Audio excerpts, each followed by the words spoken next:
वो नहीं पूछते कि why would a customer want to buy my product और यूज माय सर्विस। ये बहुत क्रिटिकल सवाल है। देखिए अपना बच्चा हर किसी को अच्छा लगता है ऐसे ही, लेकिन बिजनेस आपका आइडिया, आपका स्टार्टअप या आपका बेबी है, तो आप उसकी बहुत ज़्यादा बायस्ड हो जाता है उसको लेकर कि ये सबसे बेस्ट है दुनिया में, इसमें कोई खामी हो ही नहीं सकती है और इसमें हर चीज़ परफेक्ट है। लेकिन जिस तरह हम हमेशा सुनते हैं कि put yourself in the shoes of your customer, तो उसमें सबसे पहला सवाल आपका बिजनेस शुरू करते हुए होना चाहिए है कि मैं क्यों कस्टमर मेरी प्रोडक्ट या सर्विस यूज करेगा, और उसका जवाब बहुत कॉन्क्रीट होना चाहिए, क्योंकि वो जो जवाब है उसमें वो लेजर है, में लेजर आ रहा है। अब ये देखें, जो वाई के जवाब निकल के आएगा ना, वो डिटरमिन करेगा कि आपके बिजनेस का यूएसपी या कंपेटिटिव एडवांटेज कितना स्ट्रांग है अगेंस्ट योर कंपेटिटर्स या योर कंपेटिटर्स ऑफरिंग्स। अगर वो वाई ये है कि यार मेरा बिजनेस या मेरी प्रोडक्ट, मेरी सर्विस कस्टमर इसलिए यूज करेंगे क्योंकि मैं सबसे सस्ता दूंगा, तो उसी को आइडिया को आप बंद करें और कुछ और कर लें, क्योंकि ये कंपेटिटिव एडवांटेज तो हो सकता है लेकिन सस्टेनेबल नहीं हो सकता।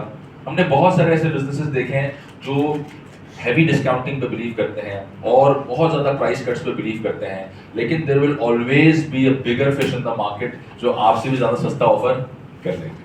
तो अगर कोई ऐसा ब्रांड सस्ते के ऊपर अपनी यूएसपी को प्लेस करता है जो इतना ज़बरदस्त स्केल पर पहुंच चुका है, फॉर एग्जाम्पल अगर आज इम्तियाज चाहे तो इम्तियाज ये क्लेम कर सकता है ना, यार मैं पूरे पाकिस्तान में मैंने सोच लिया कि सबसे सस्ती प्राइस मैं ऑफर करूंगा, और तो इम्तियाज सबसे सस्ती प्राइस ऑफर नहीं कर रहा, लेकिन अगर वो कहे तो उसका क्लेम जायज हो सकता है। वो जिस स्केल पे ऑपरेट कर रहे हैं, जो उनकी बाइंग है, जिस तरह से वो कंसोलिडेट कर चुके हैं अपनी पूरी बाइंग को, और जिस तरह से कॉन्ट्रैक्ट्स वो साइन कर चुके हैं ब्रांड्स के साथ, तो उस तरह का ब्रांड तो उस स्केल पे जाके कह सकता है कि मैं ऐसी प्राइसिंग ऑफर करूंगा कि वही मेरा कंपेटिटिव एडवांटेज होगा, वही मेरी खासियत होगी, और कोई और उसको उतना आसानी से रेप्लिकेट नहीं कर सकता, कॉपी नहीं कर सकता।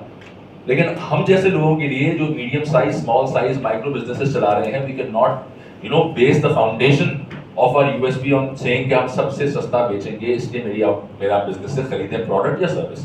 तो हमें we have to go beyond that. अब वो हर किसी का अलग हो सकता है। InDrive पाकिस्तान में, InDrive की इतनी एग्जांपल्स देता हूं because I love that brand. Why? Because it's a case study for Pakistan specifically.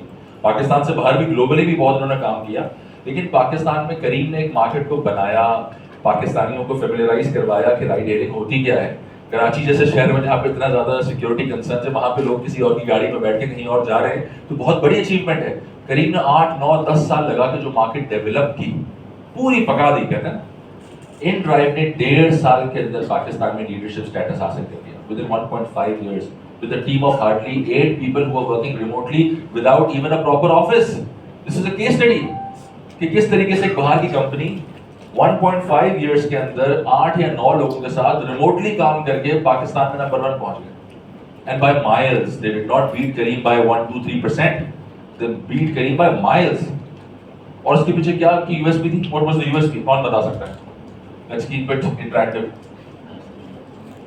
What made this possible for InDrive?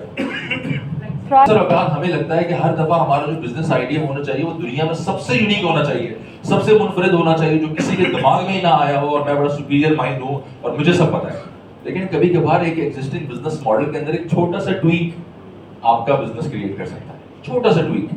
उन्होंने कहा कि यार कस्टमर्स को ये अथॉरिटी देते हैं कि वो प्राइस बार्गेन कर सके और प्राइस सेट कर सके। और क्या आप एक्चुअली InDrive में आप प्राइस सेट करते हैं क्या? एक्चुअली तो आप नहीं कर रहे ना, लेकिन क्योंकि वो प्रोसेस ऐसा है कि आपको साइकोलॉजिकली फील होता है कि यार I am the one in control, I am the one in charge.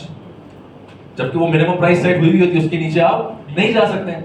लेकिन वो कंट्रोल ऐसा है कि इतने लोग बिडिंग कर रहे हैं, इतने राइडर्स की, कैप्टन्स की आपके सामने आ रही हैं, तो एक छोटी सी इनसाइट, इतनी छोटी सी इनसाइट, और फिर उन्होंने अपनी मार्केट पेनिट्रेशन स्ट्रेटजी बनाई। और वो भी आपको बता देते हैं क्योंकि मार्केटिंग से रिलेटेड है, वो भी मास्टर क्लास है, लेकिन वो बड़े ब्रांड्स अफोर्ड कर सकते हैं जिनके पास इतना पीछे पैसा, फाइनेंशियल मसल हो। तो InDrive ने किस तरह मार्केट कैप्चर करी खामोशी से। और जब InDrive पाकिस्तान में नया आया था तो इतनी एड्स भी, अभी एड्स चलाना शुरू करी है। नसीम शाह को पहली दफा, Naseem Shah is their first brand ambassador. इससे पहले जब आए थे खामोशी के साथ 1.5 साल में मार्केट लीडर कैसे बने विदाउट मार्केटिंग। 2 एंड्स होते हैं राइड हेलिंग के अंदर, सप्लाई एंड डिमांड। ऐसे ही सप्लाई साइड पे कौन है? Drivers, Riders, bike Riders, rickshaw drivers. Supply को कैसे कैप्चर किया? करीम जहां कह रहा था भाई 20%, 25% कमीशन हम हर राइड पे लेंगे, InDrive ने बोला कोई कमीशन नहीं लेंगे। सारी सप्लाई आ गई इनके पास, सारी सप्लाई आ गई। और ये वर्ड ऑफ माउथ इतना तेजी से फैलता है, 100 राइडर्स को, ड्राइवर्स को पता चला, उन्होंने सबको फैला दिया कि यार InDrive का आ जाओ, कोई कमीशन ही नहीं है। तो सप्लाई को उस तरह कैप्चर कर लिया, डिमांड को कैसे कैप्चर किया, अभी हमने बात करी, प्राइस। भाई आप प्राइस खुद सेट करें, so that was strong enough a pull for customers to jump on this app. तो इस तरह से एक बड़े लिमिटेड रिसोर्सेज के साथ कोई मैसिव कमर्शियल लेवल की कैंपेन्स करे बगैर मार्केट लीडर बन गए। तो आपकी बिजनेस के अंदर भी जब आप मार्केटिंग की तरफ जाते हैं, उसकी स्ट्रैटेजी बनाएंगे, उसका कंटेंट बनाएंगे, उसके लिए सोचेंगे कि क्या प्लेटफॉर्म सही रहेगा, क्या सेगमेंटेशन है, तो सबसे पहली चीज ये, you should be able to understand your business completely from the eyes of a consumer, कि what value is it that you are creating, आपकी वैल्यू प्रोपोजिशन क्या है स्पेसिफिकली, क्या प्रॉब्लम है जो आप सॉल्व कर रहे हैं, किसकी जिंदगी में आप आसानी लेकर आ रहे हैं जो आपकी प्रोडक्ट या सर्विस इस्तेमाल करने के बाद, और वो क्या आसानी है जो आप लेकर आ रहे हैं, और उसमें आपका मेन कंपेटिटिव एडवांटेज क्या है जिस पे आप अपनी मार्केटिंग स्ट्रेटेजी को फोकस करेंगे। तो क्या इनड्राइव ज्यादा फोकस अपनी प्राइसिंग के मॉडल के ऊपर करता है, या वो इस पे फोकस करता है कि हमारे पास जो ड्राइवर है उसका हमने 7 लेवल चेक किया हुआ है और हम उसकी फलानी जगह से भी चेकिंग करवाते हैं, उसका बैकग्राउंड ट्रस्ट है, उस पर नहीं करते ना, वो ज्यादा फोकस करते हैं प्राइसिंग पे, बिकॉज दैट्स देयर कोर। तो इसी तरह से आपने you have to identify your USP और योर कंपेटिटिव एडवांटेज, जिसके ऊपर आप हेवीली रिलाई करेंगे in terms of your marketing content. Ji.